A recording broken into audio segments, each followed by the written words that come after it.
already open actually. In fact, I think it was already open from last week. So anytime we are ready, you can submit. Yeah. You still have any questions regarding the proposal? All fine. Okay. Ready to submit? I don't know whether you have submitted yet, some of you, but anyway, you have until tonight lah to submit. And okay, what I'm going to cover now is today is two very interesting topics lah, which is still part of the course, but of course this will not be assessed, but it is good for you to know regarding writing in the workplace. The first one is about ethics in the workplace. And that you may also would like to know. I mean, it's good to know that even in writing, there is ethics in writing. We can write ethically, or we can commit unethical, or we can behave ethically in our writing, or behave unethically in writing as well. So it's good to know that and to be aware of that. And as you know, what is ethics? What is ethics? You tell me. What comes to mind when you hear the word ethics or being ethical? Moral. Behavior. Yeah. What kind of behavior? Is ethical behavior good, bad, wrong, right? Right? It describes your behavior, your conduct lah. How you conduct yourself. It also has a lot to do with your character of the person, your character. Yeah. So of course, today we talk about being ethical in the workplace lah, right? So the topic is ethics in the workplace. But as we all know, and I'm sure all of you would have been taught from young, right? From since you were a child, right? I'm sure your parents, your family would have taught you about being ethical, about being about moral values, right? And later on, as you grow up, and even every religion teaches moral values, isn't it? Right? We should embrace and hold on to moral values and be morally upright, right, in our conduct. So and how important it is, and how important it is, especially even more so in the workplace, any areas of your life, not just workplace. Yeah, because it defines your character, and character is very, very important. You may if you are not, I mean, you have to be aware of that, see, because to be successful in life, okay, let's say, or to be successful in your career, yeah, of course, a great percentage. I mean, people place a lot of emphasis on to be highly successful in your career and all that, to be right at the top there in the corporate ladder. It's how it depends on how knowledgeable you are, how skillful you are, how you excel in your work, right, and so on. Of course, knowledge and skills are important, right? And it's of course important to excel in knowledge and to excel in acquiring skills, right? But one more third factor that is equally important, right, to be successful in your career as well as in life itself, is your attitude. Your attitude, right? It is just as important, right? As important as as important as excelling in knowledge and skills. You would have seen cases where people, let's say even as students now, right? You may have what do you call it? You have seen people who have qualified with maybe have first class honors or make the dean's list and so on, right? But if you commit any immoral or you break any rules, or ethically you commit something that's ethically not right and not accepted by society, then it will affect right, the rest of your, I mean, affect you in a negative way lah, right? In spite of the what do you call it, successes that you have scored in your studies or in your exam results, right? Being morally upright, having moral values, being ethical in your conduct, all these define your character. So your character is equally important, right, to be successful. Why am I talking about this? Is because later on you see that how being ethical in writing is equally important as well. Okay, enough of talking. Let me share screen now. We will go to, this is covered in Ethics in the Workplace. It's covered in chapter 1. You can refer to chapter 1. And now let me open this.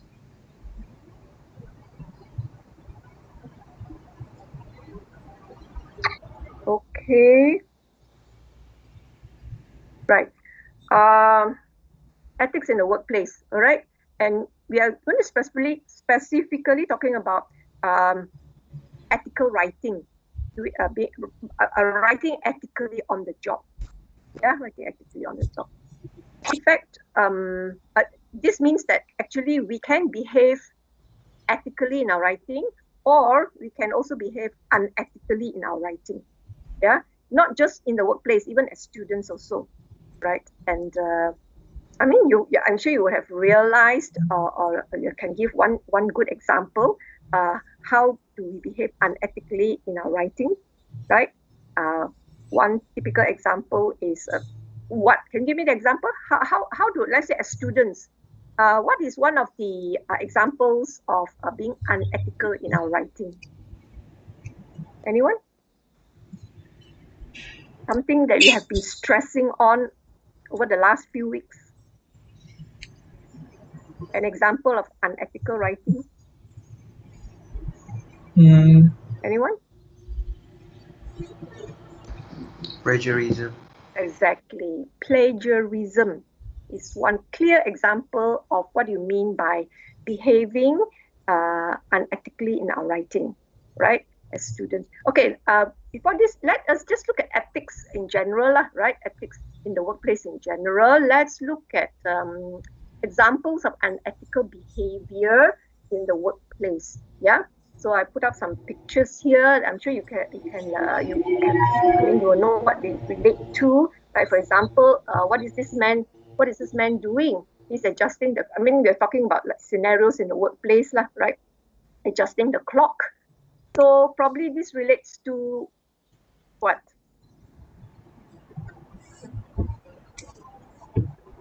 What kind of behavior? Being punctuality, probably the issue of punctuality, or have extended lunch hours during your work in the workplace, in the workplace, extended lunch hours, right? Going missing during work hours, coming late or going back early, things like that, lah, right? So these are unethical behavior because you're actually stealing time from your employer, isn't it? From the company that employs you, the time that's supposed to be at the work. I mean, we're talking about the usual scenario when we are back in our physical place, lah, right? Stealing time from your employer, that is unethical behavior, lah. And what's this lady doing? You see, right? She's at the workplace, at the work desk, right? And there's her computer. Of course, these are all provided for by the company, lah. But what is she doing online, right? Now, doing your personal things online, doing Facebooking lah, or shopping online lah, things like this. At the workplace is also unethical behavior because you're actually spending company time doing your own personal things, right? And using companies' equipment, isn't it? These are computers and all that given to you by the company for you to do work for the company, lah, right? Not doing personal work. So examples, lah. And you can see the picture here. The man is taking money from the teller and putting it into his pocket, taking money, right? From the company, embezzling funds. So that of course is wrong. And this lady looks like she's taking supplies from the office, stationery, paper, and so on, and a whole laptop, right? Taking it home and for your own use, that kind of thing, right? And this one probably shows it's like bullying your colleagues, right? It includes cyberbullying as well, or sexual harassment at the workplace. These are all examples of unethical behavior, right? There's the list here. I'm showing you quite a long list, and of course, this is not exhaustive. Right? There are many more they can add to it. These are the lists that are taken from the textbook. Actually, you can refer to it. This chapter, this topic is found in chapter 1. Chapter 1, and these are some examples. Unethical behavior, bullying, surfing pornography websites, using workplace technology for personal matters, falsifying compensatory or travel time, telling sexist or off-color jokes, concealing the use of company funds, using company funds for personal gifts for fellow employees, and then hiding it, not reporting it, misdating or backdating. That means changing the dates of documents and records. That is also unethical, right? Changing dates. And usually people commit this unethical behavior. Most of the time, the bottom line is because it's for personal gain, for personal advantage, right? So that's why they do that, and that's why it's not ethical, right? To the disadvantage of somebody else, right? So things like sharing privileged information with individuals outside your department or company, especially as you go higher up in the management level, right? You'll be privy to privileged confidential information, right? Regarding your department or company, and you're not supposed to share it with people outside, including others, including your own family, right? Depending on how confidential it is and so on. Fudging the number of hours worked, yeah, altering, right? Falsifying number of hours, especially like, for example, what do you call it, overtime, kind of thing, recording number of hours. Exaggerating workplace-related injury for claiming purpose, you exaggerate it, and not being truthful. Like, as you can see in all these, basically it's not being honest, right? No sense of integrity, right? It's cheating, it's lying, yeah? Not reporting a second job to avoid weekend work, misrepresenting by minimizing. Okay, so all these are, and many more, right? Unethical behavior examples. Now, these are unethical behavior that's given here. I mean, that's listed here is generally behavior by individuals, right? Unethical behavior by individuals in the workplace. Now, aside from being committed by individuals, you also have unethical practices and behavior committed by big players in the industry. The whole company can commit unethical behavior. Do you know of any examples? In fact, there are many. If you care to Google and find out, there are many companies that have committed unethical behavior in the past.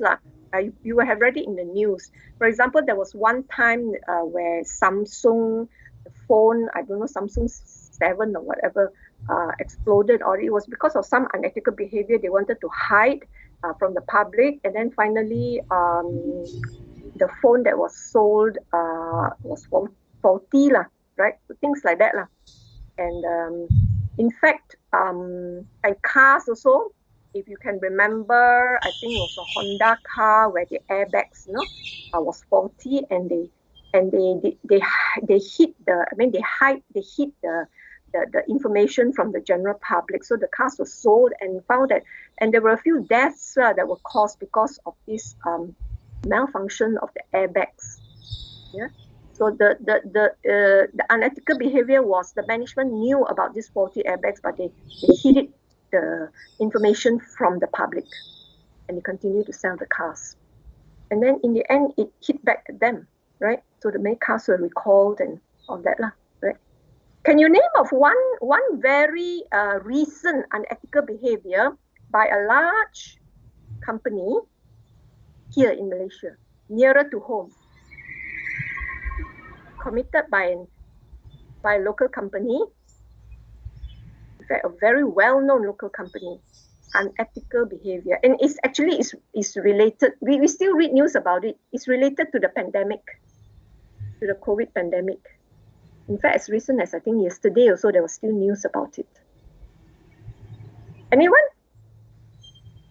Do you know what company that was?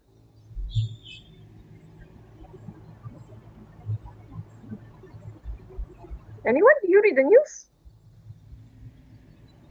An unethical behavior committed by a large company. This unethical behavior by industry players, not only in their product, it is also sometimes in the way they treat their workers.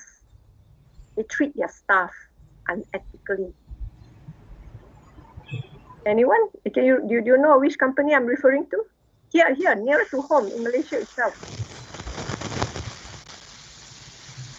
Anyone? You ring a bell?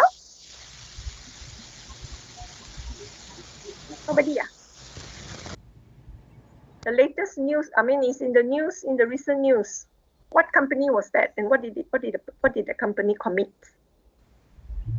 What kind of unethical behavior was the company guilty of? So much so they have to shut down some of the factories. Anyone? Related to the pandemic, lah? Top glove. Correct, top glove. Top glove. You've all heard of that, right? And what did top glove and what unethical behavior did top glove commit? They the way they treated their workers, isn't it? Right? As we all know, top glove has made tons of money already, right? In their gloves are exported all over the world. They'll be making billions and billions of dollars, lah, right? And yet, look at the way they treat their workers. Look at their workers' quarters, right? And SOPs are not being followed at the workplace. So all this is all coming up already. People use hidden cameras and so on to record, and it's all published, right? So this is an example of unethical behavior, lah, right? Sometimes, if you really look at it, the bottom line is greed, lah. Why do they do this? It's greed, right? They just want to maximize their profits, and so they make their profits and spend as little. How to maximize profits? Spend as little, earn as much, and spend as little as possible on for example, providing for their workers, giving them, and they're all foreigners. So you have to give them living quarters to live in and so on. But the living quarters must be, of course, properly, maintained and kept clean and so on. And not, I think maybe if I'm not mistaken, about 16 people have to share one room, that kind of thing. Yeah. And then sleeping on the same bed because they work on shift and all that kind of thing. That's why when the COVID comes and it all exploded, right? And so the numbers spiked. So that's why unethical behavior actually is driven, if you really look at it, is driven by greed. Greed. So whether it's on a personal, on an individual basis, or even on a company-wide basis, it will, unethical behavior is never accepted by society, right? It harms not only the individual, but it harms society as well. Right? Okay, so keep that in mind, right? So the kind of practices. In fact, Top Glove is not the only company that's doing that. Most of these big-time companies, they're all doing that, because maybe not, there's no check and balance, that kind of thing. So it's and then the worst thing is to exploit people who are poor, people who are exploiting children. Like, for example, some countries, they use child labor. In fact, iPhone, at one time, I don't know whether now it's still, iPhone in some countries, they are manufactured in factories that employ children, child labor, right? These are all unethical behaviors, right? So it is very bad to exploit people who are poor, who are defenseless, and who are helpless, who cannot defend themselves, right? So see how terrible it is.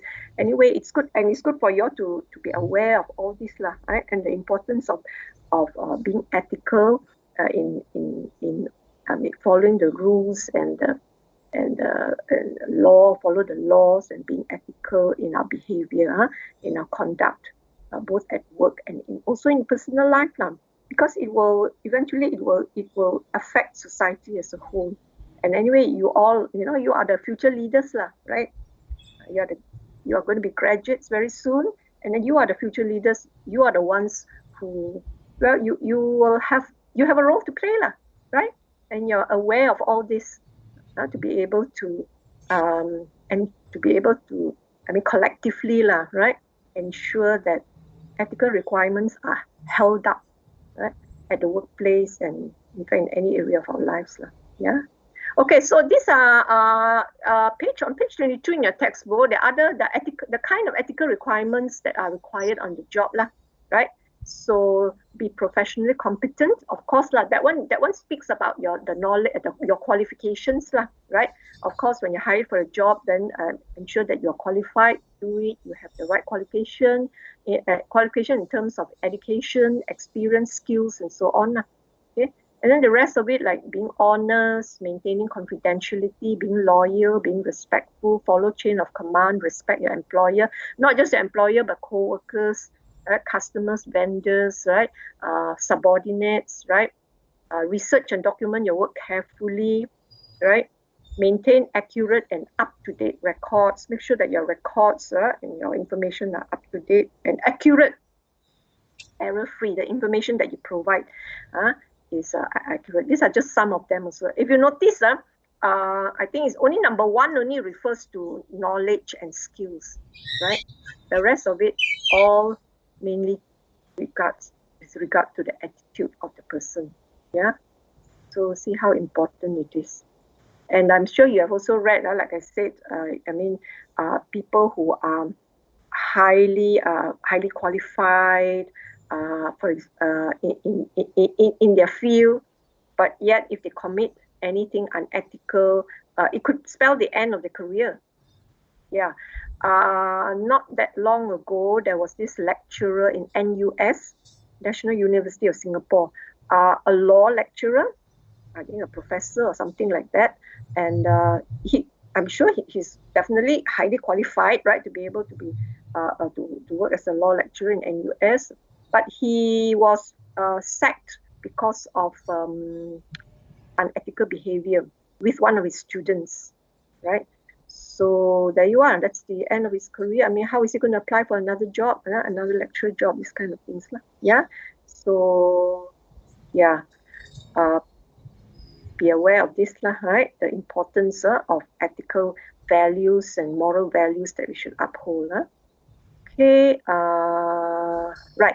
Other areas of that we should uphold our ethics is computer ethics, right? Because these are something, relatively new as compared to the others that we mentioned earlier on, because of the more widespread use of computers and technology. So we should also think of computer ethics. For example, never do anything online that you wouldn't do offline. Yeah, things like that. Don't not like going into questionable websites, that kind of thing, right? Protect your computer at work from security risks and possible malfunctions. Okay, maybe have your protection from viral things, attacks, and so on. And thinking green is also another area that is relatively new, right? This area for ethical requirement, thinking green. I'm sure you know what green refers to, right? It refers to the environment, right? So being ethical also includes being green, going green, thinking green, right? In terms of, for example, going paperless, right? Viewing documents on your computer screen instead of printing them, right? And so on. So yeah, you have more than enough, right? Examples of what it means to be ethical in the workplace. Okay, so now anyway. What do you do when faced with an ethical dilemma? This is just a scenario, a case study. I won't go through that, but there is a section on it in your textbook, chapter 1, where, it's a dilemma. Of course, many times we try to be ethical, we try to follow the rules, we don't want to break rules and break the laws, whether laws of the country or laws regarding the profession and so on. So, but then there are sometimes, in real life, there are sometimes at place of work where you are stuck in a situation, you're caught between the devil and the red blue sea. Example is when your boss asks you to do something unethical. Then what do you do? Yeah, so it's a dilemma. Dilemma is like in a situation where you do also wrong, you don't do also wrong. For example, if your boss asks you to do something that's dishonest, right? Your boss asks you, so do you do it? Because if you don't, then you are not submitting to your boss. But if you do it, it's breaking the law, So what do you do in such kinds of dilemma? It will happen. It will happen. And so in situations like this, there is no like a clear black and white, can't draw a clear line and say, oh, this is what you should do, this is what you shouldn't do. So different situations, you have to approach it in different ways. But at the end of the day, it is still you still have to, in a way, uphold your ethical conduct behavior because like for example in this case, this story has a happy ending actually. But anyway, it was something like this lady by the name of Pila. Her manager asked her not to report the latest investment total. Asked her to do something. This I think to do with accounting, auditing, and so on. So they have accounting and auditing field. You have their own policies and laws and regulations that you have to follow. But her manager asked her, to break one of these laws. So should she listen to her manager or not? You see, if she listen to a manager later on, when get found out, she will have to answer for it. And if she don't listen to a manager, that's her manager. This is how the situation is. It's asking you to do and then it's not respecting him and so on. So what does she do, right?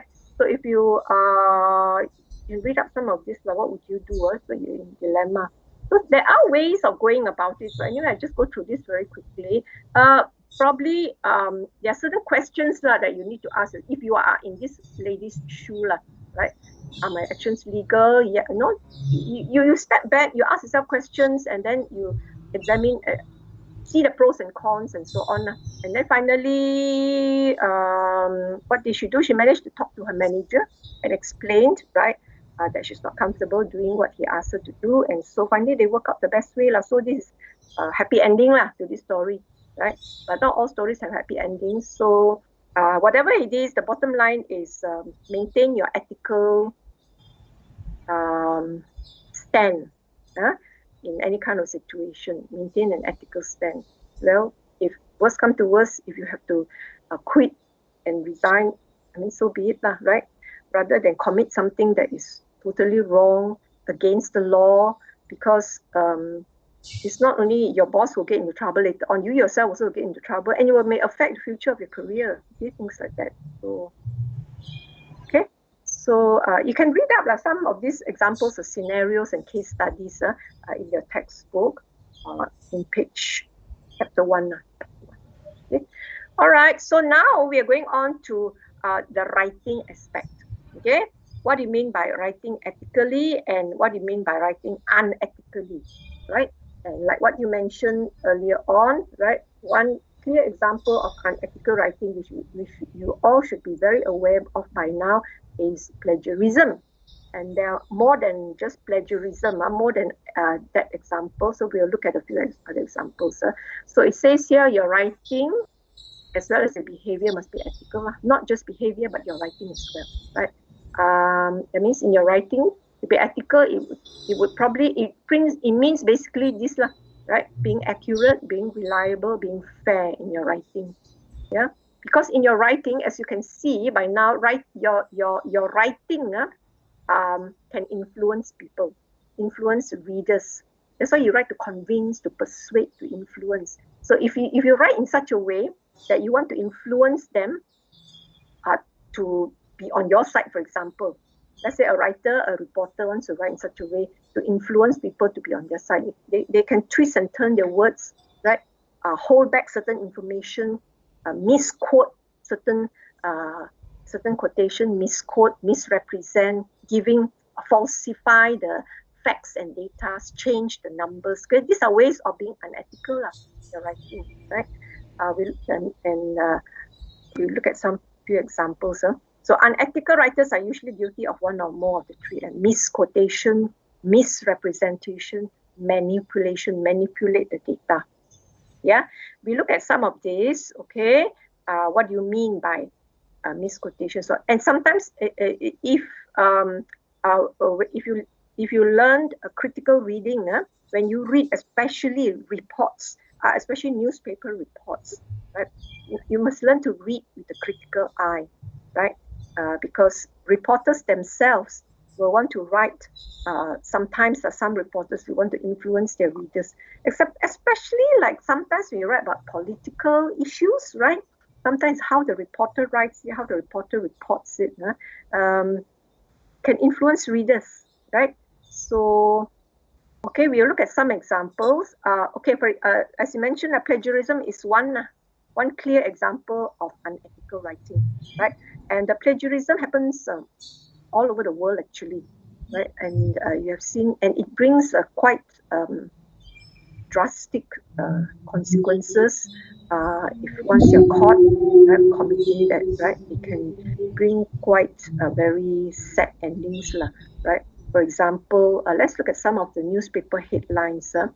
This actually covers plagiarism by students, right? But you have plagiarism at work also, okay? And then you end up, your career may be jeopardized, lah. Like here, for example, is from Korea. It's in 2018. 1,400 college applications rejected over plagiarism. Suppose these applicants were applying to enter college, right? And they're supposed to write an essay or something, and they plagiarized it, and they were found out. It's not about not being found out. Being ethical doesn't mean that, oh, it's okay, I do something that is not right, but make sure I don't get found out. That's not the point. Whether you're found out or not found out, unethical is unethical. Eventually, it will be found out. Eventually, it will be revealed. Remember that, yeah? Nobody can escape it anyway. So, okay, so these are examples. Plagiarism is quite widespread, and so keep that in mind. And actually linked to plagiarism is copyright, photostating people's work and so on. Like, I hope y'all don't do that anymore. Take a whole textbook and then photostat it, right?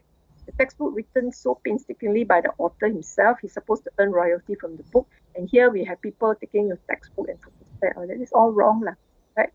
It's a copyright law that you're breaking. But if it's not strictly enforced, then, but I think nowadays over here, it's not that bad, I think, right? So anyway, that's also being unethical, photostating, photocopying things that you can photostat sections of it, but not one entire publication, right? A work that's done by someone, yeah, and not actually paying the right properly for it. Okay, so what do you mean by selective misquoting? This is another example of unethical writing, yeah? Okay, selective misquoting means that you select and then you certain thing that you want to quote and then you misquote it to change to give a different message. Yeah, to give a different message, and that's wrong. That's actually lying, right? For example, okay, let's look at this. This is the original quotation. Somebody reported this original report. At times, the quality of their service was excellent, while at other times it was not. Okay, this was the report. This is the original report, right? Service probably restaurant service or something like that. So this was how it was reported. At times, the quality of the service was excellent, while at other times it was not. Okay, selective misquoting means you read this report and then you only highlight a certain section of the quotation. You pick up only a certain section. You don't take the whole quotation. So let's say if you're the restaurant manager and they're commenting on your restaurant, so you want to what do you call it, present this report to some other readers. So you only pick out certain part of the code, let's say this code, and then you delete and selective. You only select certain section of the actual report, and then you just take this out, and in your report, you only write it this way. You see? So can you see how the message has changed? A little bit, but the entire message is not there, right? You can see, isn't it? So this is how you influence. This is how people, when they write, they influence their readers. When their readers read only here and they have no information of the original report, they only read this. So what is their opinion then? Oh, this must be very good, right? The quality of the service was excellent. It was reported. Okay, so wow, this restaurant must be very good. But the actual report is like this, right? The quality of their was excellent at times, sometimes only, and at other times, service was not so good. But this was left out. So that I mean by selective misquoting. Okay. So this is subtle, it's a subtle lying, right? because the writer can say, I took this, I didn't make up these words, right? There I took it from the original quote, right? But you only took one section of it, but not the complete thing. So that's why the message changes. And that was done intentionally by this writer here.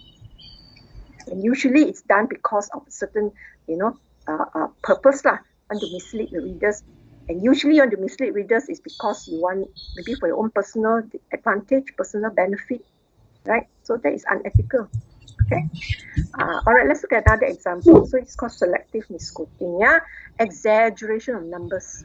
Here's another thing, another one that's widely practiced. Okay, like this is the actual report lah. Actual report. 53 people voted for the plan and 49 voted against. So this is the actual report.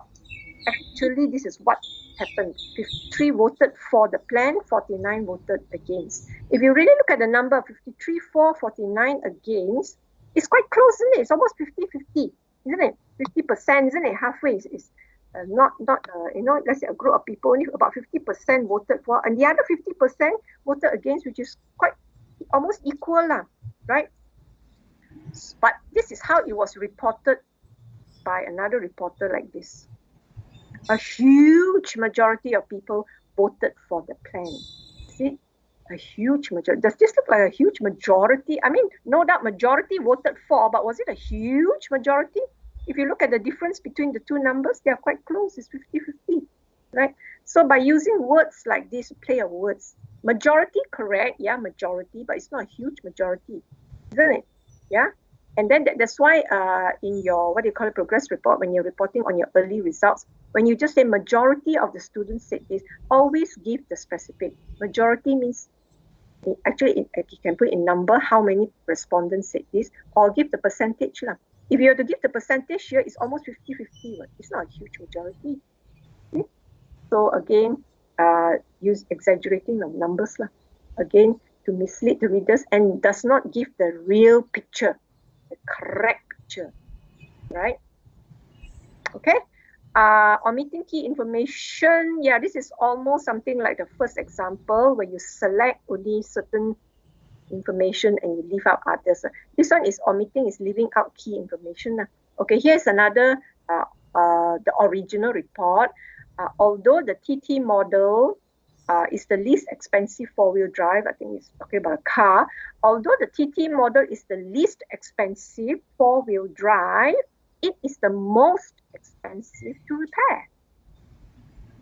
Yeah, so you get the picture, right? So this is the original report, very fair, very unbiased, right? It says it as it is. It is not expensive, but it is most expensive to repair. Not expensive to, not the most expensive to buy, but it's the most expensive to repair. But another reporter write it this way, right? If you want to change the message subtly, so you only take certain sections and leave out key information, right? For example, you just pick this out, and then you rewrite it this way. You will save thousands of dollars when you buy the TT model, the least expensive four-wheel drive on the market. And then what do you leave out? You left out this very important information, the key information. It is the most expensive to repair. It's not mentioned here. Yeah? And you written it in such a way as if, wow, it's a good deal, right? It's the least expensive four-wheel drive on the market. And then the writer can say, I didn't lie about that. I've taken this information from the original source, but left out key information. So when readers don't get the full picture, they only get this picture here, then you get the wrong message. Yeah. So this is how we end up writing unethically on the blog. Unethically. This may be like advertiser, for example. You're hired to advertise for this car. Okay, I'm going to write it this way. So another way you can write unethically is when you misrepresent using visuals. You can also use visuals to trick to. You can also use visuals unethically. For example, okay, this is a pie chart, right? It's quite clear, isn't it? Whatever it shows, there's item A, item B, this item B, item C is here, item D is here. So I just want you to pay attention to item A and item C, right? Item C and item A. It's very clear in this chart and also from the percentage that's given that item A is a bigger portion, isn't it? Right? Anyway, it's also written that 11% compared to item C. But if you use a chart this way, 3D, right? But use it in certain angle, right, to present the data, then it becomes misleading. Doesn't you compare now item A and item C? Which one looks bigger here? And then you notice the percentage is not written. So just by visually alone, which looks bigger? Which one looks like it has a bigger portion? Item C, isn't it? Right? But actually by right, item C is smaller and item A is bigger. Yeah, so using distortion, right? Visuals, distorted visuals to mislead the readers. Yeah. Another example is like bar graph. Okay, this bar graph shows interest rates from 08 to 2012, right? And it shows from this that over 5 years, there's not much change in interest rate, isn't it? It's hovering around 3%, right? Okay, so that is the actual picture. But someone can present the same data and then come out looking like this. So if you were just to look at the graph itself, it shows, what does it show? It shows as if over the 5 years, the percentage rate seems to have increased drastically, isn't it? Wow, a very steep climb, Yeah. But it's the same data actually, but visually they give a different picture. What has changed actually? What did the writer do here? What did he alter? The Zero for the y-axis. Yeah. Can you see? It's the y-axis. Can you see the y-axis? He used a different interval for this one to give a more dramatic, result lah, right? You see over here, the y-axis, the interval is 0.5%. Yeah, but over here, he has changed the interval in the y-axis. It's actually 0.002% only, So the interval is only 0.002%. So that's why you can show as there is such a dramatic climb in interest rate, which is actually a wrong picture lah. Although actually the information is the same, yeah, but such a small interval, it is so negligible, but he put it in such a way so that visually it comes out like this. Yeah, so that's how we trick and we deceive the readers. Yeah, by you don't use you don't use intervals that's so small, right? Intervals that's almost negligible, right? So that present a false, is misrepresenting a wrong representation of the facts. Yeah, unethical. I did it on purpose, intentionally, to mislead the readers. Yeah. All right. So yeah. So that's it about being ethical. Of course, when we are ethical, when we carry ourselves ethically, our ethical behavior and ethical character, we make ethical decisions, right? Of course, we benefit lah. There are benefits linked to it. So on the flip side of the coin is when we behave unethically, right? When we make decisions or write things that only intentionally to cheat, to lie, right? To mislead people for personal gain, personal benefit. Then of course there are negative consequences that will result. It may not come immediately, but eventually, you will suffer for it lah. I mean, the person who is, committed, just like people who break laws, and so you suffer for it. And so the ethical, when you hold yourself ethically upright, right, in your behavior, in your conduct, then some of the benefits will be something like that lah. You get to live amicably and amicably means at peace lah, right? When you are ethical, when you are responsible, you are known to be honest, you are known to be reliable, hardworking, dependable, respectful, and all that. you get along well with people, isn't it? Right? You are a team player, right? You have a clear conscience, peace of mind, and it defines your character. Yeah, there's a saying that goes a little bit. I've forgotten that something that you keep doing all the time, it becomes a habit, and the habit will eventually become your character. Yeah, so be careful what you do repeatedly. Right? For example, let's say telling lies. Let's say that's why we tell little children from young, don't tell lies, don't tell lies, always tell the truth. Because if you keep lying, telling lies, it becomes, do it continually, it becomes a habit, and then later on it becomes your lifestyle. Yeah. So the person, I mean, you will not benefit lah in that sense, right? Eventually lah. So your life, because your lifestyle will, whatever you do habitually becomes your lifestyle. Yeah. And if your lifestyle, if you live an ethical lifestyle, you gain, these are the benefits. Again, respect from others, you have access to the privileges of society. For example, you get to vote and so on. This is like, example is like when you don't break laws lah, right? These are all the privileges that you will enjoy lah, right? By being a law-abiding citizen, by being ethical in the way you do things and so on. These are all the privileges you enjoy. You're able to borrow money. It means that borrow money from banks, take loans from banks, right? You have to clear, when you want to apply for loans and so on. Later on in the future, right? They have to check your background, whether you have committed any crimes or there's any jail sentence and so on, things like that. You get to travel freely, your passport won't be compounded, things like that. Sometimes we don't realize, these privileges that we have, right, until we lose them. Just like drunk driving. Yeah. All the time you have this license to drive, right? And then one day you're caught for drunk driving and the license is taken away. I don't know what is the what do you call it?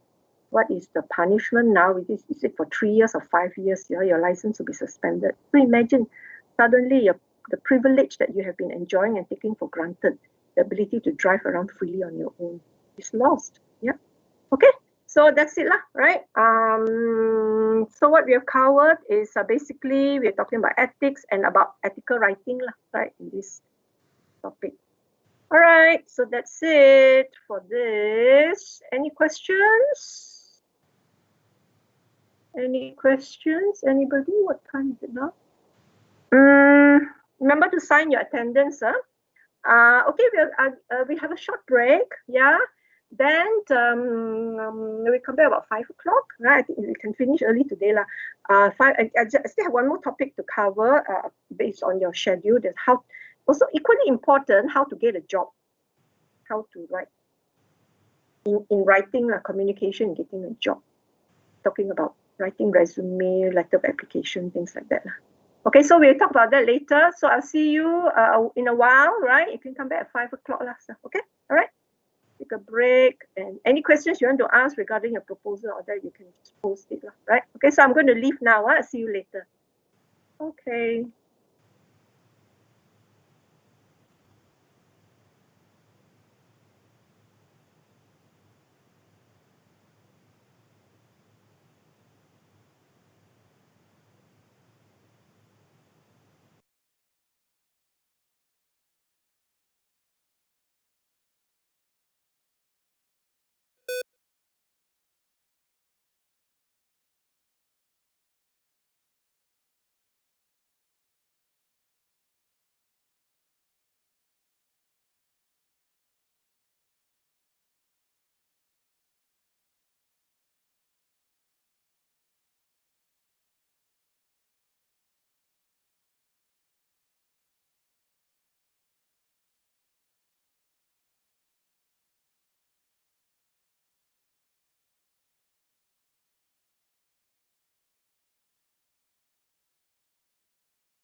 Hi again.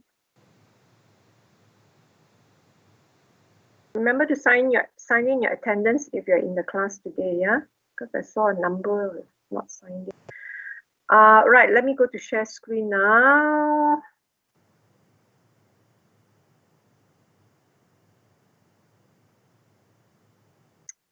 Right.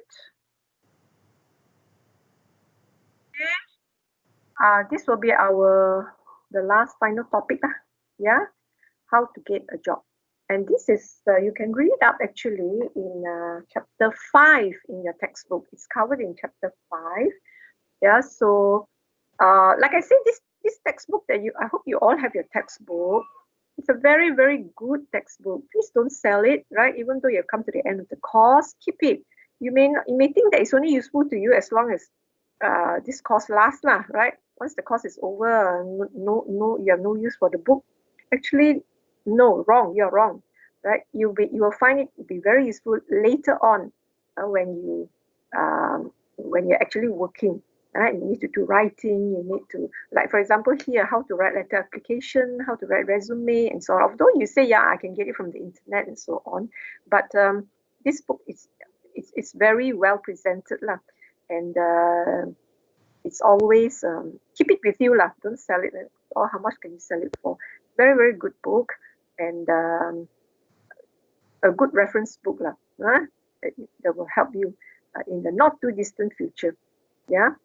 Okay, employment. We're going to talk about here more about employment communication. Employment means when you're seeking employment, when you're going to apply, look for a job. What kind of writing? Communication here refers to more of writing, right? What kind of writing you need to do? Yeah. Of course, as you all know, right? When you apply for a job, you need to write a letter of application, isn't it? And together with that, you're going to come up with a resume. I'm sure you know what a resume is, right? It's a 1 or 2 page summary of your qualifications, and then followed by a letter of application. Letter of application actually accompanies the resume. It's actually a cover letter for your resume. The details of your qualification is in the resume, not so much in the letter of application. In your letter application, you write about what you're applying for and just a little briefly mention your qualifications, but the details are in the resume. Yeah. And of course, following that, a follow-up letter. Most job applicants, they stop here. Once you have a letter application, okay, you send your letter application, okay, you're called for interview. So you go and attend the interview, and that's it. And then you wait for the result, right? But it is always good and proper, right? After the interview, you write one more letter called a follow-up letter after the interview, not after you've gotten the results, right? Before you even get the result interview, whether you are hired for the job or not. Nevertheless, you have been called, you have attended the interview, they have called you for an interview. After attending the interview, when you come back, write a follow-up letter, basically to thank the person who interviewed you, right? And also to remind them, it's a very brief reminder of your qualifications. As you know, when you're applying for a job, right, you're selling yourself, isn't it? Right? You want to present the best side of yourself, right, to your potential or prospective employer. Yeah. So you need to stand out because you are not the only one who's applying for the job. I'm sure you know, and your employer, who is the hiring person, right, will probably have to interview. Will probably receive many letter of application, right, and interview many individuals. So how to make yourself stand out, right, in situations like this. So these are some of the ways when you write properly, accurately, error-free. And here we won't cover attending interview, but it's covered in your book, how to prepare for interviews and so on. Here, this part, I'm just covering the writing part only. Yeah. So, right, let's go to, before we actually talk about applying for a job, let's say you saw this advertisement, job vacancy, and you want to apply for it. Before you even start writing to apply, one of the first things you can do is to assess your strengths. Know yourself first. You must know yourself before you can sell yourself, isn't it? I mean, you must know what your strengths are before you can highlight it and show it to your potential employer, isn't it? Right? So assess your strengths now. And usually assessing your strength will be in these few areas now. Your education, right? What are your education? Your employment, if you have past working experience, right? What are your accomplishments, right? What have you achieved? What are your awards that you have to achieve probably? Even as a fresh graduate, you're still able to give some of this information, right? Accomplishment could also mean your extracurricular activities, right? Things like that. What skills you have, right? That you can bring to your new job, yeah? that will make you a valuable employee of the company. Usually the skills will be like computer skills, communication skills, right? And language skills also, if you have ability to speak a few languages, right? All these are skills that you can highlight in your application. And of course, your character, personality traits, lah, right? Aspects by your personality, highlight, of course, the positive, the strength, strength, right? Okay, education will be things like this, right? Where you graduate, when you graduate, what are your degrees, what are the courses that you've taken that are relevant to the job that you're applying for, lah. Employment means like it's not so much for if fresh graduate, if you don't have any work experience, so probably you won't have much to say here, right? But nevertheless, any part-time work or any volunteer work that you've done and so on, it can be highlighted here. Accomplishments, yeah, whether it's scholastic, whether it's job related, whether it's extracurricular, any honors and so on. These are where you study yourself, what have I to offer to my new employer. Any talents, what can you do well, right? Communication skills or any specialized skills, right? And it would be good to elaborate it with let's say if you have experience, let's say communication, you have experience leading a group or giving a talk or something, any things that you can highlight on, bring it out, right? And personality traits, right? You can also describe yourself, in that sense, describe yourself, or I'm dependable, I'm honest, or think of all the positive traits that you can use to describe yourself. Yeah, so analyze your assess means analyze your strengths, right? So when you do that, you will know how to be able to impress, right? You want to give out a good impression of yourself to your prospective employer, isn't it? Yeah. Okay, after that, then what you need to do is to research your prospective employer. Do some homework on your own also, especially if you're called to go for an interview, right? Do some homework. And your homework will include knowing something about your prospective employer, the company, right? What they do and so on. For example, don't go to an interview without any knowledge of the company that you want to work for, right? Nowadays, the information is you can so easily get those information. You go to the company website, right? For example, you can go to the company website by finding out information like this. What's their mission statement, current projects, organization, and so on, past record. There's one way, Google from the website. Or another way is give a call. Call the HR officer of that company. Find out more about the company's hiring practices. Like some of this you can read up. Yeah. Call up the human resource office and find out a bit more. And so on. Find out a bit more about the position that they are offering that is vacant, right? So that when you go for the interview, you are not only answering their questions, you must also be prepared with questions to ask them, because they will ask you, all right, so we have interviewed you, do you have any questions for us? Don't say no, right? Show that you are prepared, that you have done your homework, so you have some questions to ask, maybe regarding the job, regarding the company, or things like that. So always present yourself well, and the only way you can present yourself well is be prepared, right? Prepare yourself well. Show that you're knowledgeable, you are informed, and this will reflect well on you, And so when they see you like this, oh, that means this is the kind of worker we will get. You see? So that's why all this is very crucial. Another way you can research is talk to someone who works for the company or used to work for the company, right? So you can talk to people, and I'm sure you've heard of LinkedIn, isn't it? LinkedIn is a very good, a good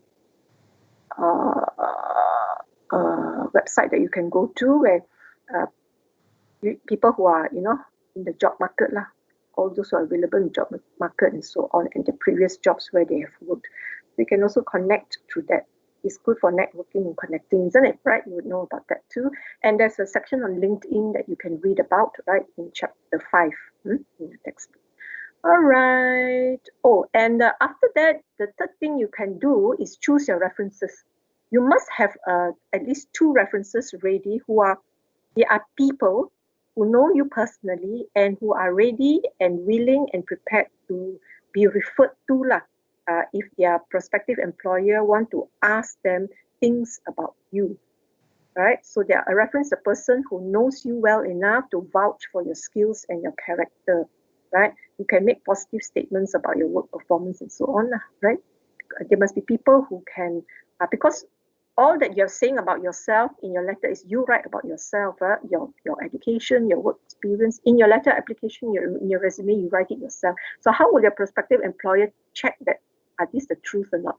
How far is it true and so on? So they need to talk to some, if they're serious in hiring you, for example, decided that you are one of those selected, they will probably want to talk to your referee, right? One or two of your referees. So that they can refer to and check whether all this is correct or not true, or not. People who know you personally. Yeah. So normally when you before you suggest who to be your references, always ask that person first so that the person agree to be a reference.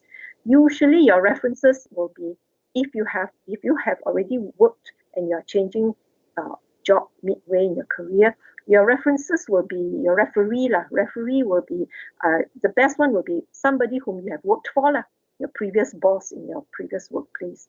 But let's say as a fresh graduate, you won't have a previous boss in the previous workplace. So probably your lecturers, right?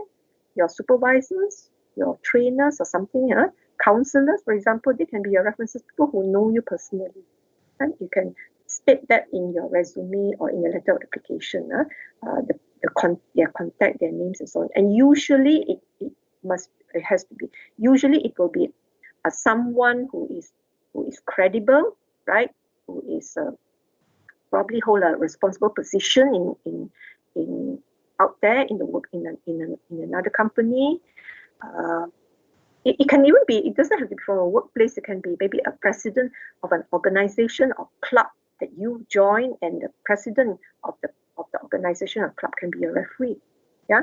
So not your referee cannot be like here like that lah. Do you have any other references besides your mom and Santa Claus, right? It cannot be somebody, your neighbor lah, or your best friend lah, to be a reference. Although of course they know you personally lah, but no, it must be people of some kind of credible standing lah.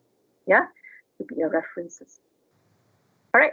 So the best references are your work references, people whom you have actually worked with, right? Otherwise, it can be also your educational references, right? Like I say, your lecturers, people who know you, your school teacher, school principal who knows you formally, right? When you are a student, or personal references, people who know you in the workplace, but people of credible standing, yeah.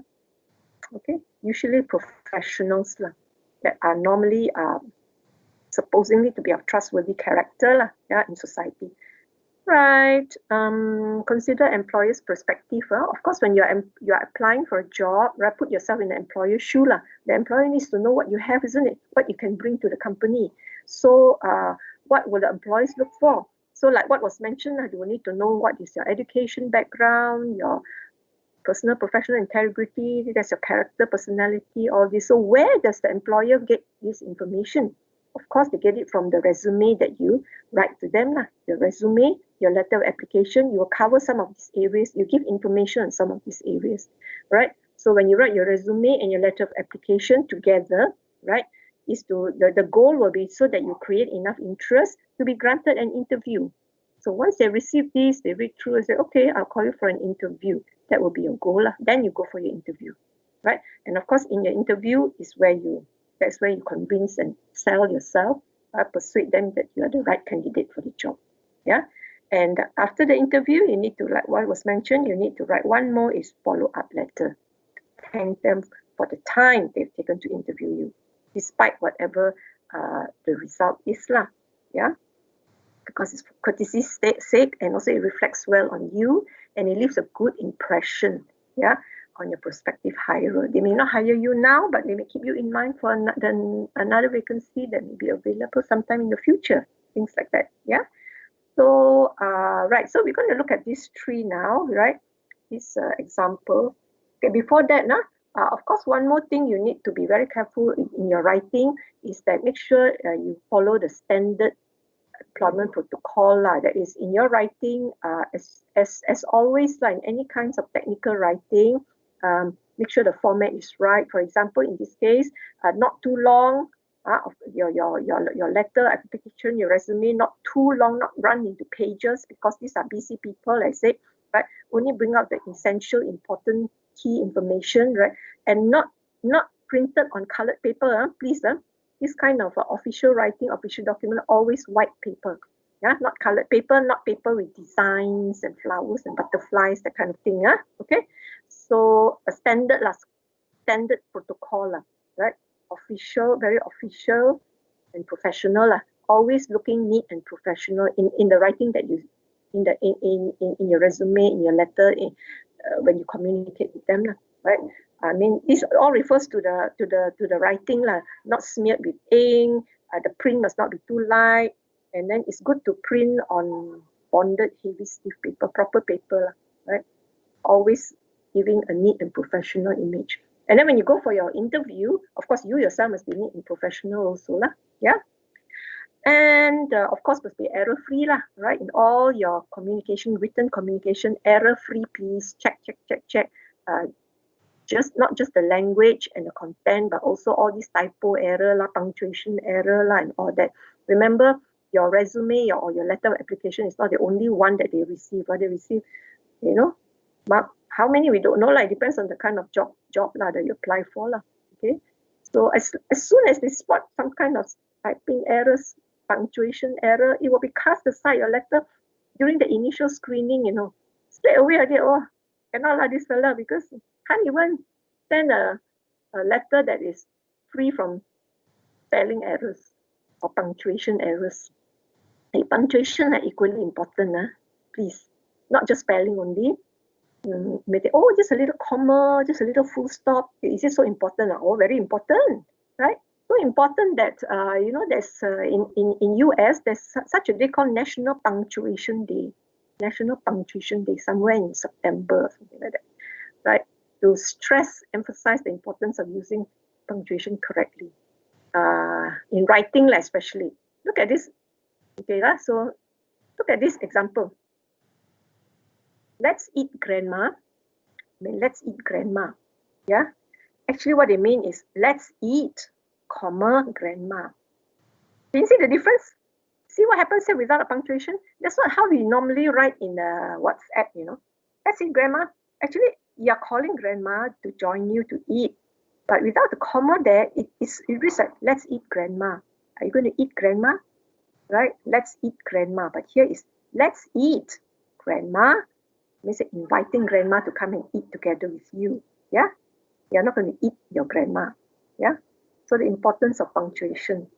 And this is another example of letters with typo errors, spelling errors.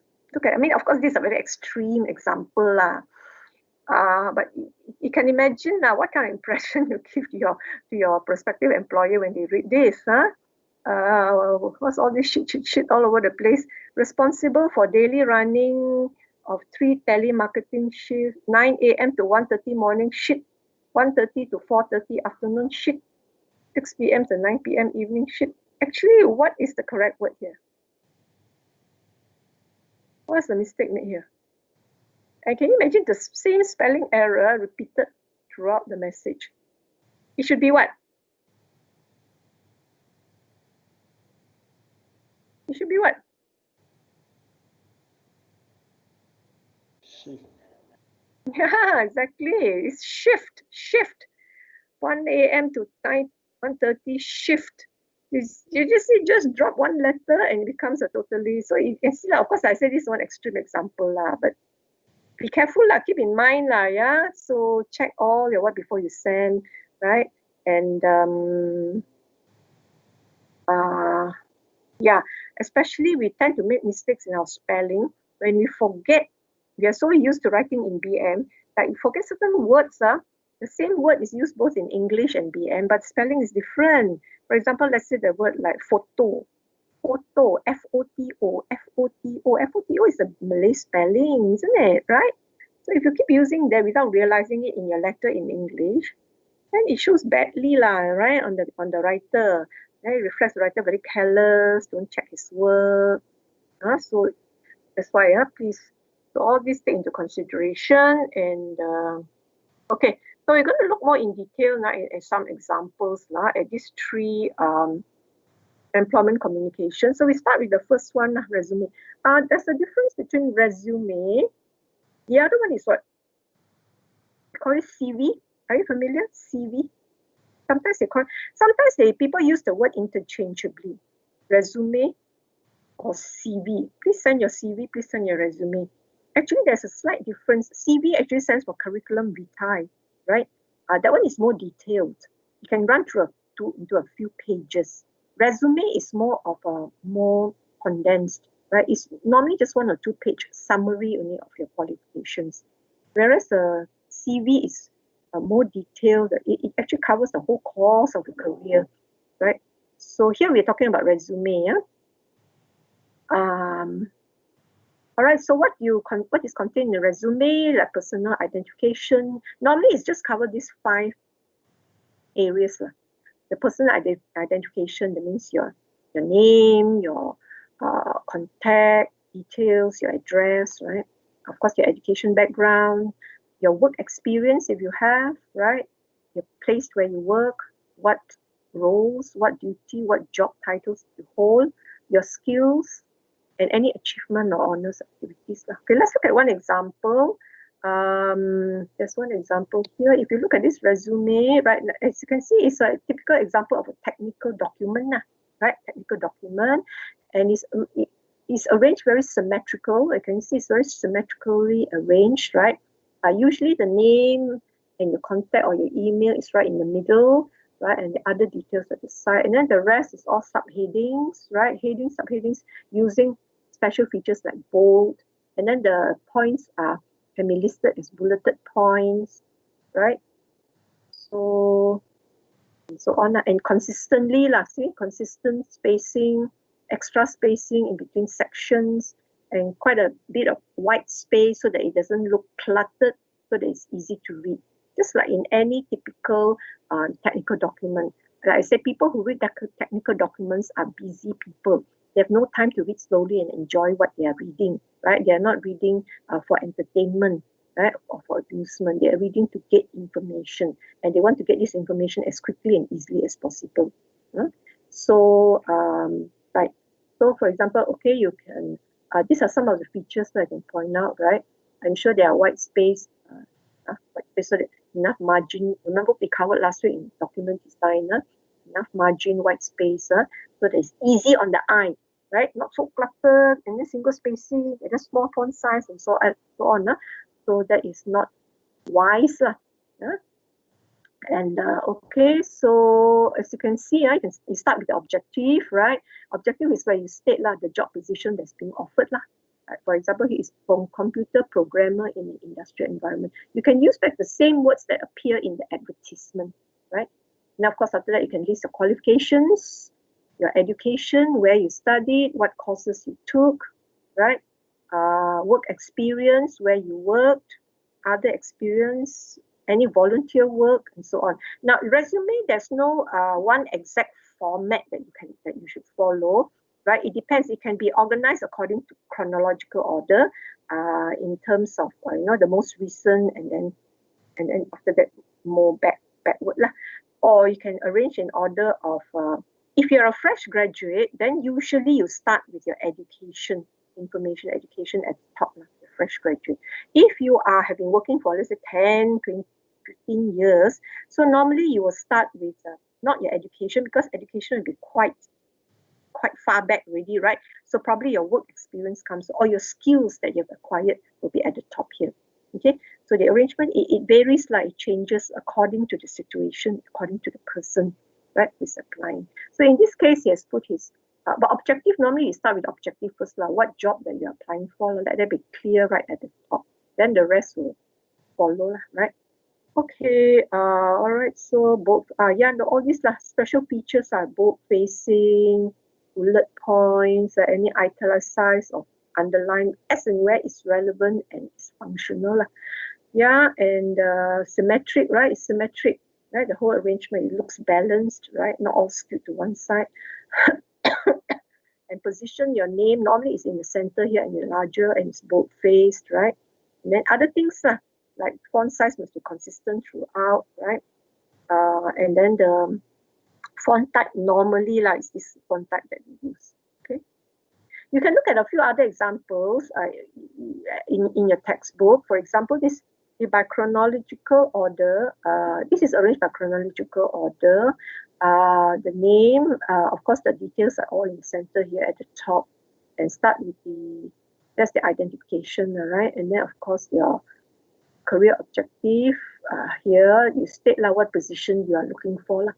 Here it's quite detailed because it's actually taken from the advertisement itself. So you can copy straight from the advertisement. And then followed by education, that you can give where you study, the name of the college, from when to when, what is CGPA, right? Any plus positive indication or information.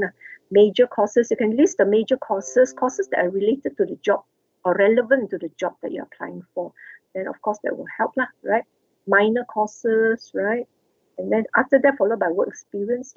Here is from a student with some job experience. You see how he written his job experience. Follow the consistent, the arrangement must be consistent throughout the resume. In this case, here's how he listed his working experience. First, he mentioned the organization where he worked, and then the address, and from when to when, the duration, and then followed by the job title, and then the duties, you see. So the same thing, then another job that he has worked, company name first, address, the date from when to when, and then the job title, and then the duties, right? So make sure your arrangement is consistent, right? Throughout. And don't write it in different ways for different job experience. All right, then another example, you can also organize by skills area. Here you can see, of course, the objective is written first, right? The job is searching for. And then here he listed his skills first. And education is down here. Yeah, because probably this one who has already been working for a good number of years. So he has acquired a number of skills, organizational communication, financial skills, administration, and then elaboration, right? Of the skills that he has acquired, that he's able to do, right? Because of all his past work experience, right? And any honors or awards that he has been awarded, and then education only comes later. So this is probably by someone who has been in the workforce for some time already, right? And so on. All right, so very quickly, take a quick look at this resume. This revise the following. Look at this, very poorly written, this resume. Tell me why. Can you point out some examples? Why is this a poor example of a resume? Quickly. Is it symmetrical? First, you just look at it visually. Not symmetrical, isn't it? It's all skewed to one side, right? Normally, the name and the address, put it right in the center here, so it's balanced, right? Things like personal, and then you write confidential. If you don't want to reveal, then don't put this section in, right? Because you must be in your resume, you must be able to provide information to the person who's reading it. What?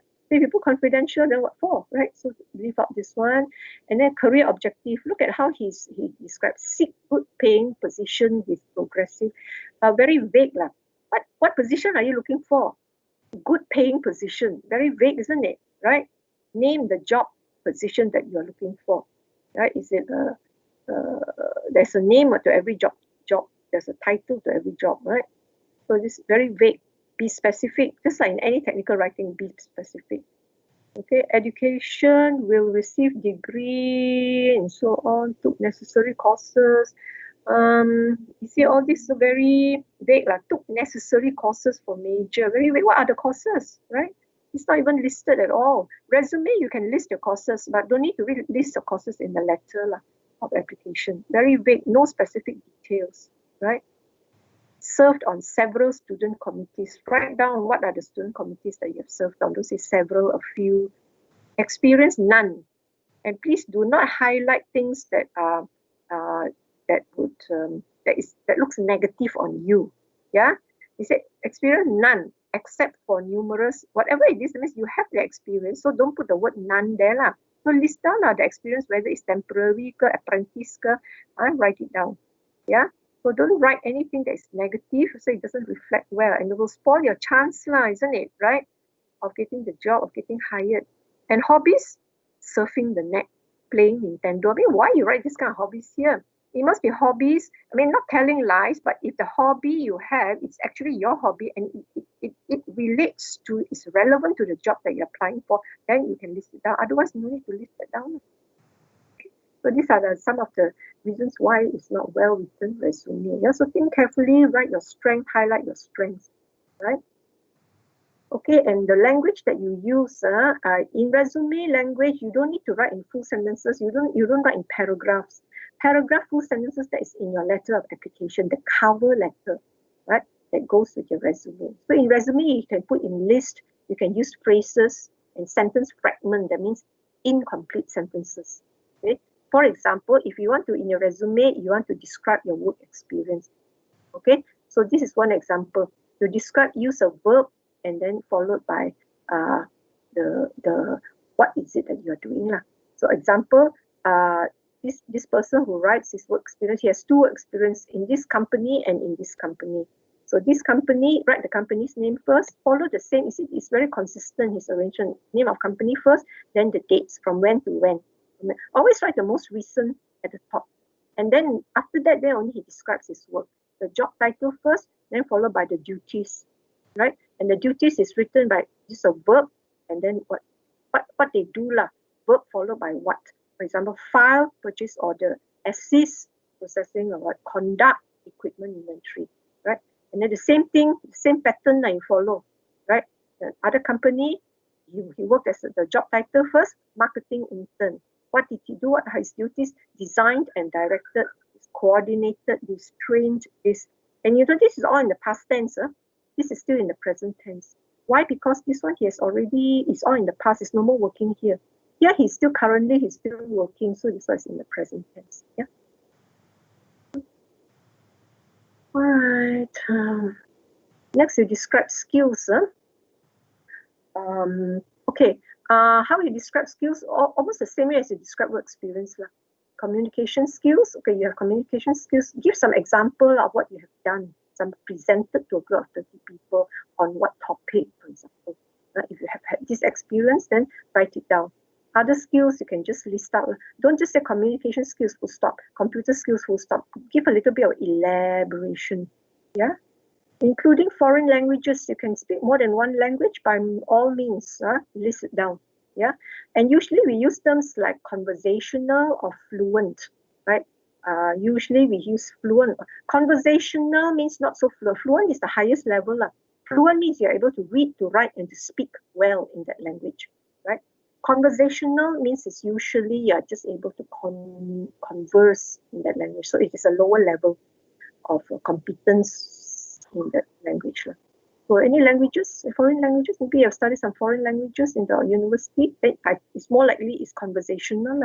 If you have learned Japanese, for example, list it down. Right? And most of us should be fluent in BM and English, isn't it? And of course, Chinese, if you have had Chinese education or Tamil, right?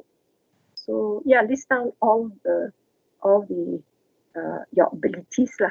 Yeah. Bring value to your workplace.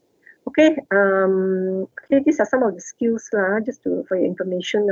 Normally they look for communication skill, computer skills, organizing. If you have examples of leadership, if you have led some team or some project work, so these are all the skills that you can. Teamwork, right? These are all considered skills. Yeah. Any activities and honors or awards, right? And list it down. Activities like you have been the vice president, treasurer, or you receive some award, scholarship, things like that. Okay. Use specific language to give a clearer picture. All right. Do not write like this in your resume. Your objective: to work as a professional in a modern banking environment. What is the job that you look at? Professional is so general, isn't it? Right? Or another one, to obtain a part-time position. I'm applying to obtain a part-time position in what? Surely it must be an answer to some advertisement, right? So write out the details following the way it's described in the advertisement. So this very vague language. What all this? experience in enforcing safety regulations. So very big. Consistently met performance standards. How many standards have you met consistently? Means when? From what year to what year? Over how many years? Over how long a period? You know, all these details are missing here. So it is example of vague language, which doesn't reflect well on the writer. Be more specific, for example, right? For example, to improve it, to work as a loan officer in a local credit union or local credit firm or bank or something like that. So more specific. Yes, the position, right? And in what kind, not instead of modern banking environment. So very clear, very, instead of professional, so work as a loan officer, very specific. Another one, to obtain part-time position, instead, right, you say to work part-time as a historical tour guide for a 17th century governor's place. I mean, these are probably, has been described in the advertisement, so you write it as it is. You have experience enforcing safety regulations. So what kind of safety regulations? There are all kinds, right? There are some international safety standards or like ISO compliance and so on. So mention it, be more specific. So mention that your experience is in ensuring compliance with EPA, OSHA regulations. They're all internationally recognized, right? Safety regulations. Specific, name it, say it out. Just like this one, consistently met performance standards. So mention met 10 performance standards from what year to what year. It's so specific. Be specific, just like in any document writing, right? So do not vague, shows slipshod, lazy, right? And of course, not clear to the reader. Very ambiguous. It can mean many things, right? So, another one, use parallel structure. Parallel structure I mentioned last week, that when you describe your duties, this is called non-parallel. These are the duties I was described. I answered call, was responsible for service bulletins. Duties included warranty claims, close communication. There's nothing wrong with the information or the language used, but the pattern, remember we talk about pattern, it's not the same, doesn't follow the same pattern. It's not parallel, the structure. So a better way is, like if you write it this way: answered calls, created service bulletin, analyze warranty claims. Or you see, or the same pattern, all start with the verb, right? Authorize repairs. It's actually from here, the information is the same, but you rewrite it following a parallel structure. Every line is follow the same pattern. They all start with the verb. Easier to read, easier to absorb. Yeah.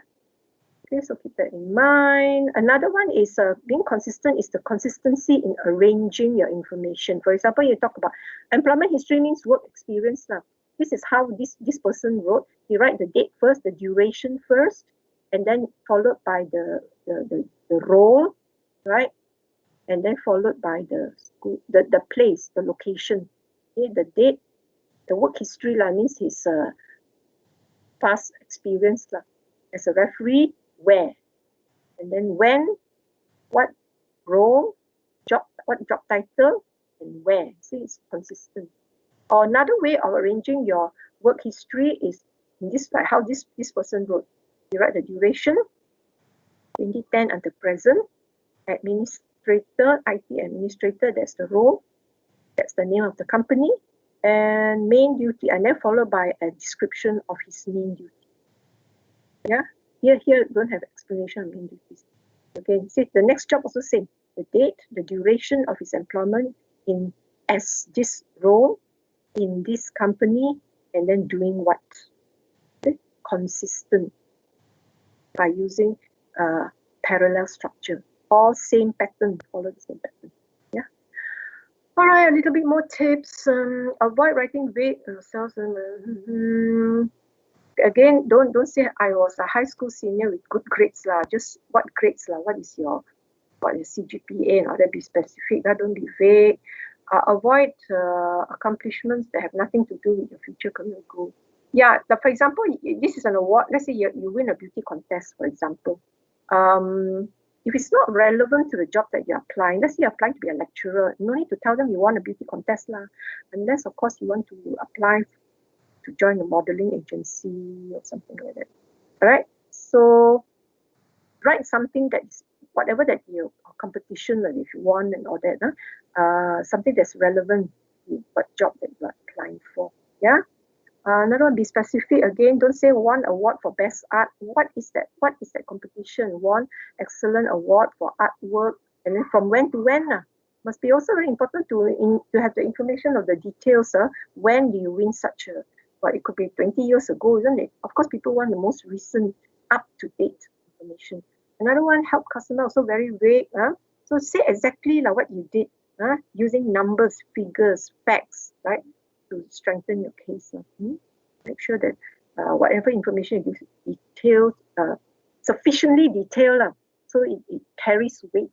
Otherwise, too general. I help customers in the showroom or whatnot. It's so general, it doesn't impress anyone, right? Okay, let me go on. Letter of application. Letter of application. Okay, so if you have done resume, so you read it up in your textbook, right, under chapter 5. Now, this letter of application, you're going to look at one example. It's only a cover letter, right? This letter is the purpose to accompany the resume. So in that sense, don't just send the resume without the letter of application, or don't send a letter of application without the resume. Resume is the one that they will be studying in more detail, but you can't write all the details in the letter of application, otherwise the letter will go so long. Usually letter of application, one page will be more than enough. Yeah. Okay, and then normally it just consists of 3 main parts. The opening, that's the intro, right, where you mention what you're applying for, the purpose of writing the letter, right? And then the body of the letter is where you give information of your qualifications, your education, your work experience, the awards you have won, the skills you have, right? Normally it will come to maybe 2 to 3 paragraphs. The first one is just 1 paragraph will do. The summary, this one will probably 2 paragraphs. And the final paragraph, the ending one, the closing one, is the one call for action, right? Where this is where you request for an interview. Yeah. So let's look at one example. Okay, so for opening paragraph, normally this is what you write in opening paragraph. State your interests. Say that you are interested in applying for what job. Okay, explain how you found out about the job. Is it from an advertisement, or maybe it is not report? They didn't advertise for it, but probably you were recommended for this job, so you want to apply for it, so like that lah. And then give a short summary of your major qualifications lah. A very short, brief summary, 1 statement, because it is still opening paragraph. So you can look at this example, which is found in your textbook. Letter of application, a recent graduate with little job experience. Or this will be quite relevant to you all. A fresh graduate, little job experience. Okay, dear Mr. Nogasaki, I am applying for the layout editor position. You see the position is stated very clearly. What position is it? So this is where you state your interest. Yeah, advertise on your website. This is where which I accessed on May 14. So explain how you found out about the job. Yeah, so these 2 in 1 sentence. And then a very brief summary of your qualification, just because it's just opening paragraph. Early next month, I will receive an AS degree in commercial graphics. Okay? So that's the opening paragraph. Yeah, all the essential information is there. And then the second, the body of your letter, this is where you describe your qualifications. You describe your education, you describe your appropriate work experience, any work experience that you have, and any related skills and abilities. Okay, let's see how this person, Anthony Jones, writes. So he has come up with 2 paragraphs, right? So with a special interest in publishing, I've successfully completed more than 40 credit hours. This is about his education, 40 credit hours, and then mention some of the, what do you call it, using what kind of copy. This is about what? Or layout editor. So all these Illustrator, Photoshop that he's experienced in using, his experience. And then what else you mentioned? And then some work experience. This is about his education. This is about some practical experience that he has worked in, right? Some details here, responsible for doing what, and then some skills that he has picked up, yeah, and so on. Okay, and then don't forget to include this. This is just a very brief description of your skills and education and qualification, right? And work experience. Very brief only, because it's only a letter, it's only a cover letter. So let them know, remind them the reader, please refer to the enclosed resume for more details. You have, don't forget to write that in. Or you say the enclosed resume will provide more details regarding the matters, my education, my work experience, and so on. Yeah. Okay, then we come to the final paragraph where you have to motivate the reader. This is a call for action. Motivate the reader to take action. The action that you want him to take is, of course, to call you for interview, right? So, and then of course, when you ask him to call you for interview, give contact details. I would welcome opportunity to discuss my qualification with you, my phone number, my email address, my website, whatever lah. Then thank you. Yeah. Okay, that's it lah. Yeah. So this is one sample. There's another example also in your textbook, but I won't go through it lah. Example 2, you go through it yourself, like you read up. Okay. Okay.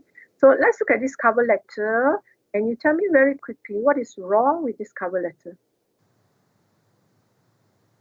This is also taken. It's not effective. Poorly written.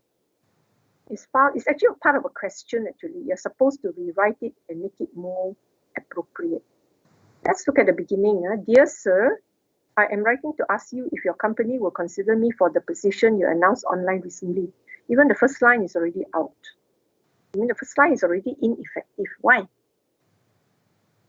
Look at the first line. I am writing to ask you if your company will consider me for the position you announced online recently. What position?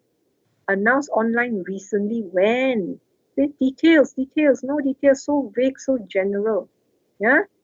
And then I believe that with my education, bracket, I have an associate degree, and experience, bracket, I have worked 4 years. This is not how you present it. Don't put in brackets and so on. Now, whatever details you can write, elaborate further in another paragraph, so on, right? My schoolwork was done at 2 junior colleges, no name of the college.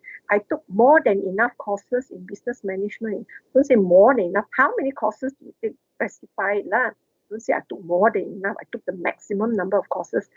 Right, there's a number to it, isn't it? So, right, how many courses have you taken? But here's a list of my courses: supervision, material management, work experience. Don't list your courses in your letter of application. This is just a cover letter. These details should go into your resume. Yeah, go into your resume. And then in addition, I work as a loading dock supervisor for the last 2 years. Again, last 2 years. Where did you work, right? Before that, and then last year and before that, I worked in the military. Give the details from what year to what year you work here, from what year to what year you work here. Don't say before that, after that, in between, I work here. Very slipshod sloppy not organized this very disorganized. Okay, and look at the closing. Please let me know if you're interested in me. I would like to have an interview with you. I would like to have an interview with you. It should be the other way around, isn't it?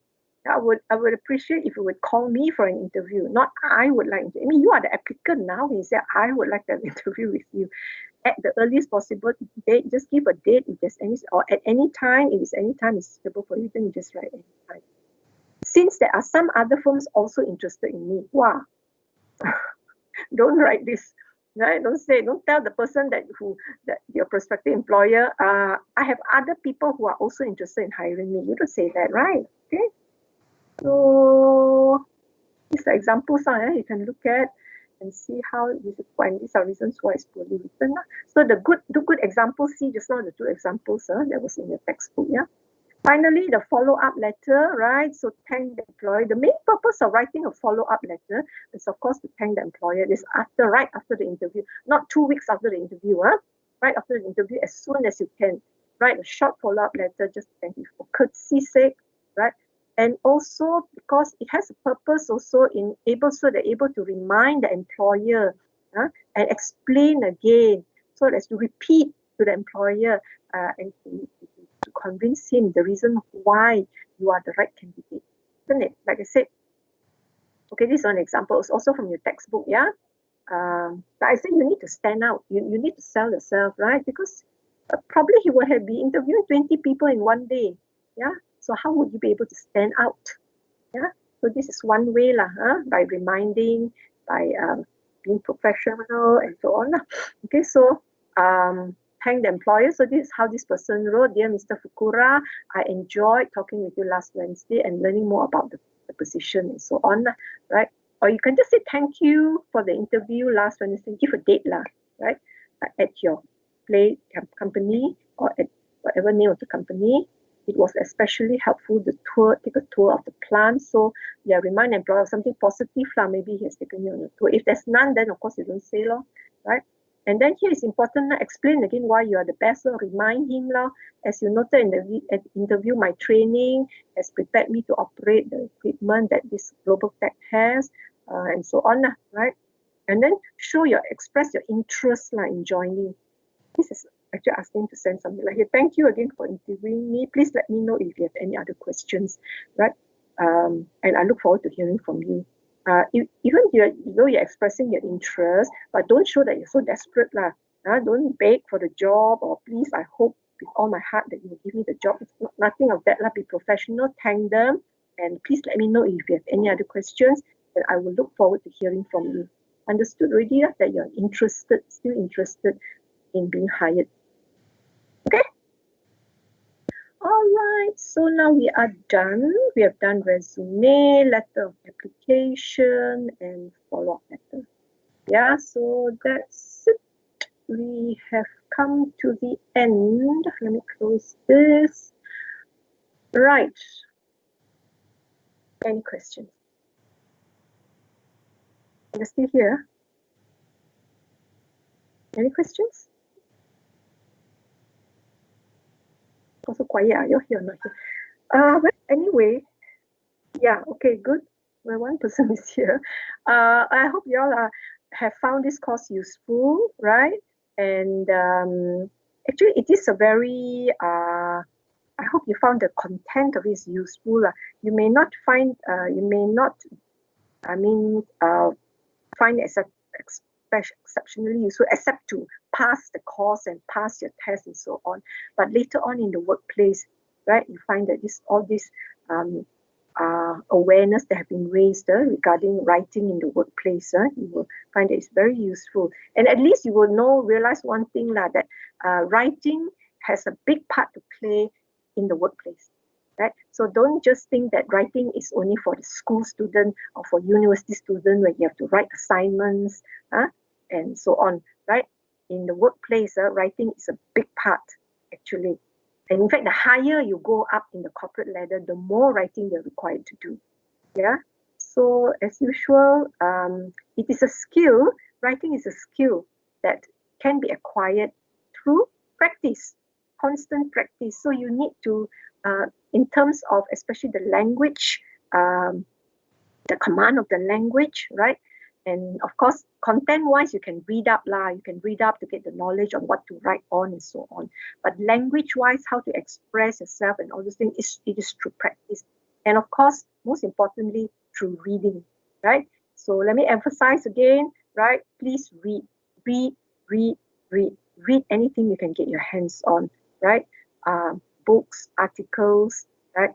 And it's through reading that you pick up the style of the writer, the way they use the language to express themselves through reading. Like I said, there's no shortcut, no shortcut, but every one of you can acquire the skill of writing. And you've done quite a fair amount of reading, I think, in this course, at least in doing your project, isn't it? Yeah. So you know what it's like. But you can read on anything, right? Once you pass up your proposal writing, you can just read on any other things, articles, and so on, subject of interest, okay? All right? Get hold of books, Don't read from the internet, as far as possible. Get hold of books and read from books. Always have a book with you.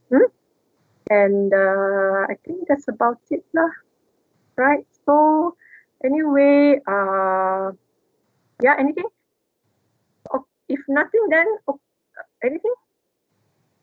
I mean, it's a good class. Y'all a very good group. Every single one of you, right? You've shown your commitment, right? Your attendance and punctuality, and you have I've seen efforts they put into your work, right? Into your assignments and so on. Okay, very good, well done. Attitude, very good. Yeah, I'm sure you're equally. I wish you success, All the best to all of you, right? And take care. Yeah, and yeah. I think that's all I have to say here. And anything that you want to ask?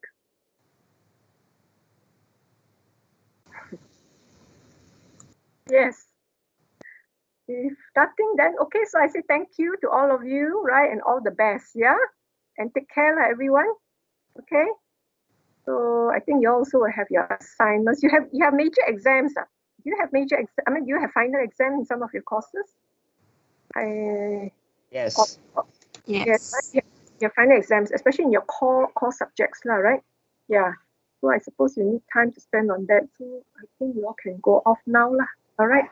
So once again, don't forget, those of you who are here, please sign in your attendance. Okay, that's all from me. Bye-bye. Thank you, madam. Thank you, madam. Thank you, madam. Okay, lah. All Thank the you, best. madam. Okay, bye-bye. I sign off now.